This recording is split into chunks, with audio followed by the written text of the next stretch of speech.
Head of State's open house draws in crowd. Sarawak seeks a second option on digital banking, and man found dead believed to have fallen from a building. Those are the headlines for tonight. Good evening, everyone. You're with me, Douglas Elliott, and this is TVS Nightline.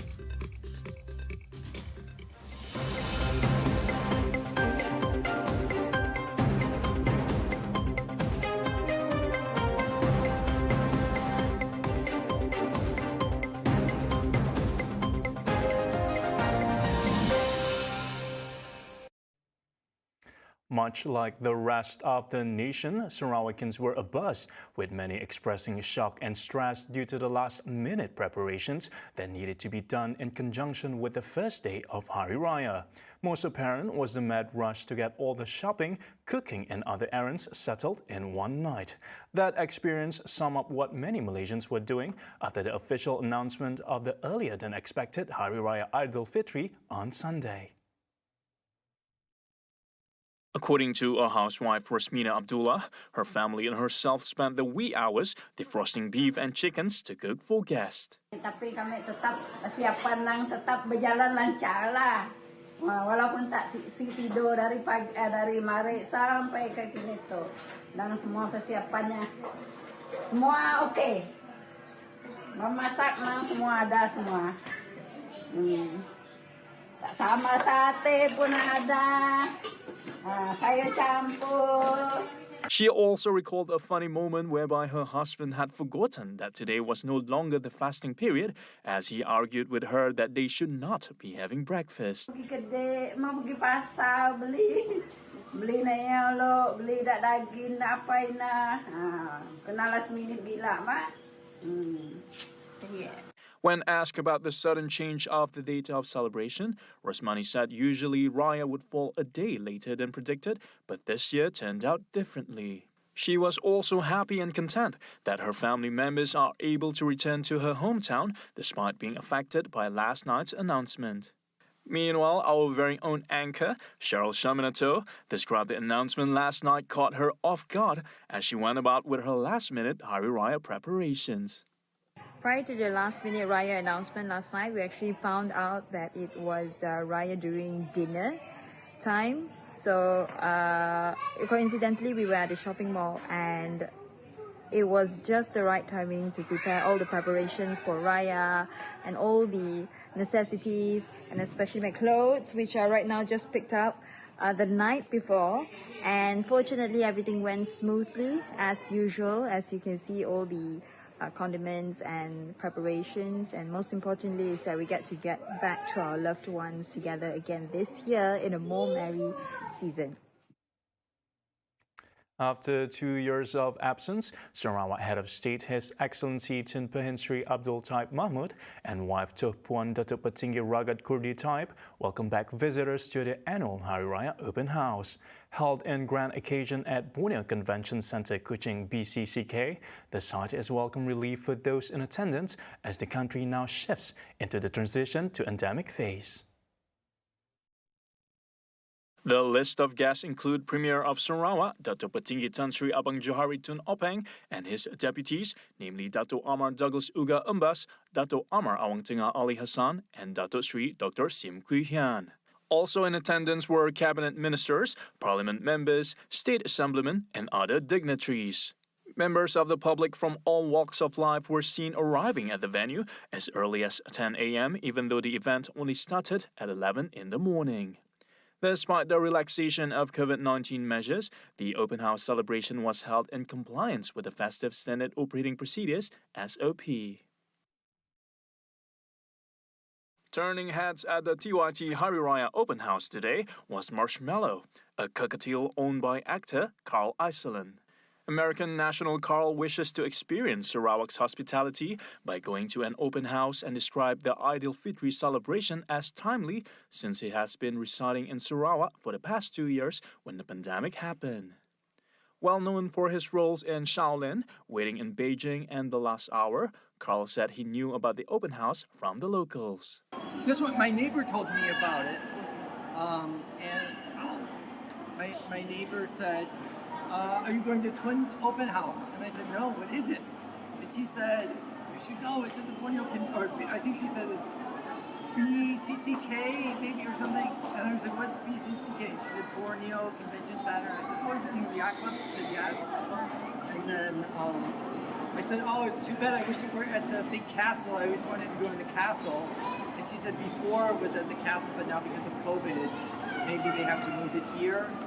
Before maybe it was more than one day, but now it's only one day because of SOPs. He is ecstatic to learn more about Sarawak culture, given that he has not explored it enough when the movement control order was implemented. Still on Raya stories, as thousands of Muslims in Indonesian Jakarta gathered for mass prayers on Monday to celebrate Aidilfitri as the Muslim populous nation relaxed COVID-19 restrictions in time to mark the end of Ramadan. Large crowds of people gathered at Jakarta International Stadium for morning prayers, the first mass prayer gathering in 2 years in Indonesia since the COVID-19 pandemic hit. Residents welcomed the relaxed measures, which also allowed tens of millions of Indonesian Muslims to travel back to their hometowns to mark the festival. Pada prinsipnya kita bersyukur ya sama Allah Subhanahu wa taala dengan kita bisa hidup normal kembali, maksudnya dengan kemarin 2 tahun kita nggak bisa berkumpul, ada sholat Id yang bersama kan. However, amidst the relaxed measures, authorities warn of infection risk from COVID-19. Ya dari sisi saya sih alhamdulillah ya sekarang udah banyak yang pada vaksin juga, jadi mungkin udah mulai bisa ya endemi lah, kan kita udah masuk endemi nih kalau untuk COVID ya, jadi yang penting tetap prokes aja, pakai masker, terus sama vaksin booster deh. For the past 2 years, the Southeast Asian nation of 270 million people has grappled with one of the highest rates of COVID-19 infections in Asia. But recently, it has relaxed many of its pandemic restrictions after a sharp drop in infections. Strong leadership equals stable governance. Premier of Sarawak and Parti Pesaka Bumiputra Bersatu PBB President Datuk Petinggi Tan Sri Abang Johari Tun Openg took the time during the festive period to thank PBB members for their continued support towards him to helm the party. PBB branch Meeting. Doing quite well. They all nominate you as to remain as president. Yeah. Any comment for that? Oh, thank you very much for your confidence in me. Yeah. What is confidence? Second is, I think the members of PB wants a very stable party. Because as you know, we are together with our component parties, administrating the state. I think the state must have a very forward-looking government. Abang Johari was met by reporters at the Hari Raya Aidilfitri open house event hosted by Sarawak Head of State, His Excellency Tun Pehin Sri Abdul Taib Mahmud, on Monday. Earlier, PBB Deputy President Dato' Amar Douglas Uga Umbas informed that all PBB branches reached a unanimous decision to retain the presidential post to Abang Johari without contest at the party's triennial general meeting in June, which is scheduled to take place from June 16 to June 19. At the same function, Abang Johari said Sarawak will pursue a second option after failing to obtain the digital banking license approval recently. No, it's okay, but we have the second option. No, because our second option has certain related to that. Or related to that? Yeah. Are we merging? I think should be okay. Should be okay lah. It's not. Should be okay. Not a Okay. problem lah. Not a problem. After all, kita dah ada Sarawak Pay. Yeah. On April 29th, Bank Negara Malaysia announced 5 successful applicants for digital banking licenses. Sarawak's homegrown e-wallet, however, did not manage to secure the license. Earlier, Sarawak had sent an application to Bank Negara through a consortium made up of Sarawak Government, Kenanga Investment Bank, and Revenue Group. A body of a man was found motionless on the first day of Hari Raya at a commercial center in Kuching. Police believe that the man was suspected to have fallen from the top floor of the building's car park. And confirming the case, Kuching District Police Chief ACP Ashman Baja said the body of the 42-year-old local man was discovered by members of the public at around 1 p.m. The case has been classified as sudden death, awaiting further investigation. The body was sent to Sarawak General Hospital mortuary for further action.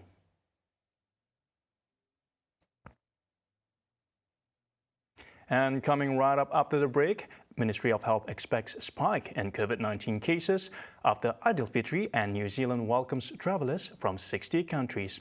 Right here on TVS. Stay tuned.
Watching TVS Nightline.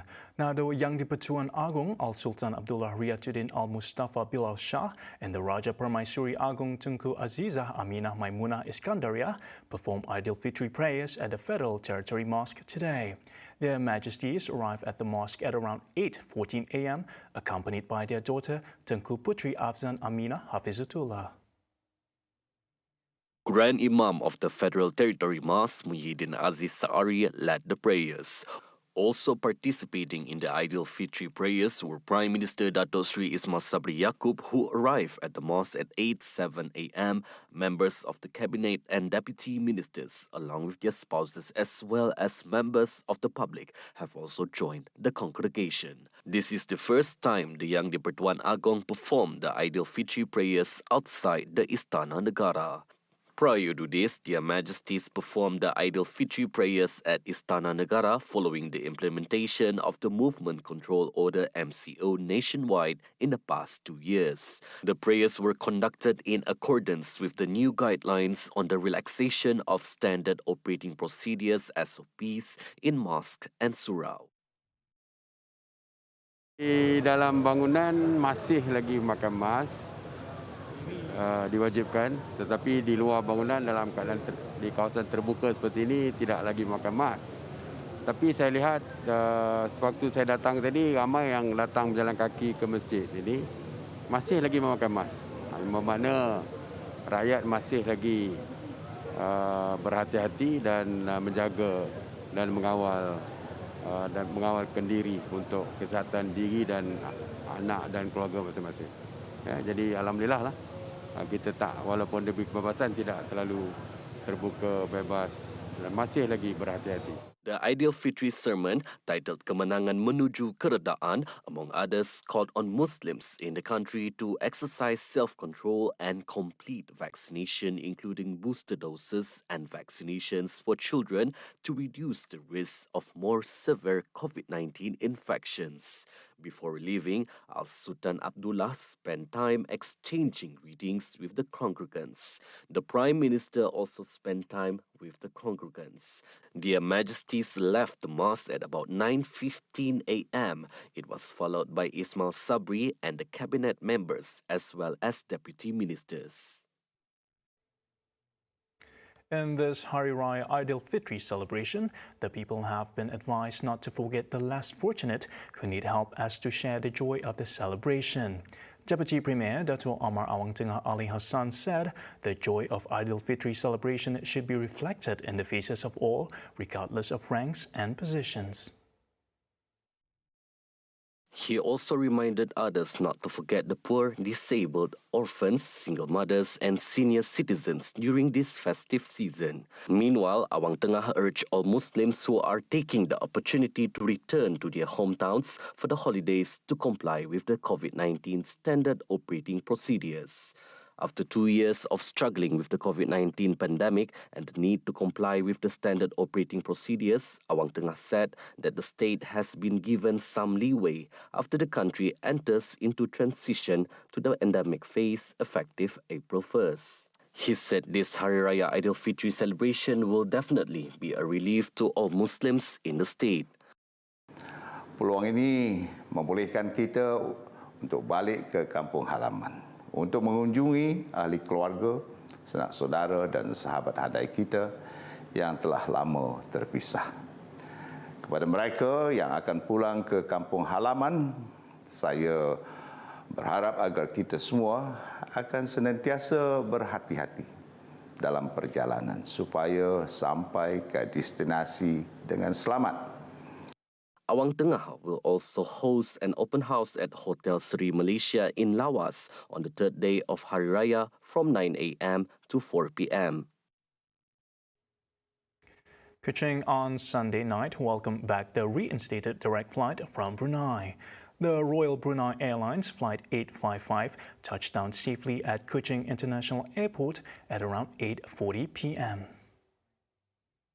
According to Sarawak Tourism Board CEO Sharzidi Datuk Saleh, the reinstatement of the direct flights from the Sultanate is very much welcome to help revive Sarawak tourism industry. Very happy that we have our partner RBA here, who's taking their flight back to Kuching. Last time it was 7 times a week, now we have 2 times a week with bigger aircraft. Yes. Yeah? And tonight it's a full load. So we're very, very happy. I think it's still the beginning. We will see more of direct flights, coming into Sarawak. She added the recent relaxation of standard operating procedures by the government is timely with the country's transition to the endemic phase. At the same time, Royal Brunei Airlines Senior Vice President, Passenger Cargo and Charter Sales Christina Chua said the inaugural flight operated at full capacity with 141 passengers on board. Today is a full flight basically. It's 150 capacity. I think with a full lots of about 141 because there are few seats that we reserve for quarantine. Yes, it's a full flight. We're glad to be back, honestly. For Royal Brunei Airlines. Royal Brunei Airlines now operates twice weekly direct flights to Kuching every Thursday and Sunday from May 1st to June 30th. The Health Ministry expects a spike in positive COVID-19 cases after the Hari Raya Aidilfitri celebration. However, Health Director General Tan Sri Dr. Nur Hisham Abdullah expects the majority of the cases are in categories 1 and 2. He added that excess mortality due to COVID-19 in 2020 and the first 6 months of 2021 were low compared with before the pandemic and found a surge in excess mortality in July and August last year. Nur Hisham said after the reopening of the country's borders on April 1st, the MOH expects the number of cases to increase, but it has been on the decline. He attributed this to the herd immunity resistance from the vaccine and those who acquired it through natural immunity.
Welcome back.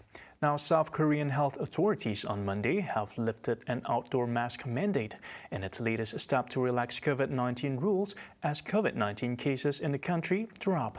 However, many residents are still reluctant and wear them for fear of another possible infection. People are still required to wear masks indoors and at outdoor events with 50 attendants or more, such as at rallies, concerts, and sports stadium. 저도 그 팬데믹 이전에 마스크 없이 생활하던 그 시절이 몹시 그리운데 일상에서는 그 방역을 고려해서 솔직히 습관도 된 거 있고 조금 후련하기도 하고 또 남을 배려도 조금 적응을 주는 시간을 좀 두고 싶어서요. The Korea Disease Control and Prevention Agency reported continuing declining daily cases from a peak of more than 620,000 in mid-March. New Zealand welcomed thousands of travelers from around the world on Monday as it opened its borders to visitors from around 16 nations, including the United States, United Kingdom, and Singapore for the first time since 2020. One of the world's strictest in border controls during the pandemic, New Zealand only recently started to ease its COVID-19 measures in a bid to boost tourism and labour issue. Emotional scenes were seen at Auckland Airport as friends and family hugged and cried after reuniting for the first time in more than 2 years. Maori cultural performers sang songs at the arrivals gate to greet passengers as the first flights arrived from Los Angeles and San Francisco. While tourists from visa-waived countries such as the US, Britain, and Singapore will now be able to visit New Zealand, the border will remain closed for all other visitors until October, including India and China. Previously, a short-lived travel bubble between New Zealand and Australia was suspended in mid-2021 after COVID-19 outbreaks. And that's all the time we have for Nightline tonight. We end TVS Nightline with a few Hari Raya greetings from our viewers. I'm Douglas Elliott. Thank you for watching.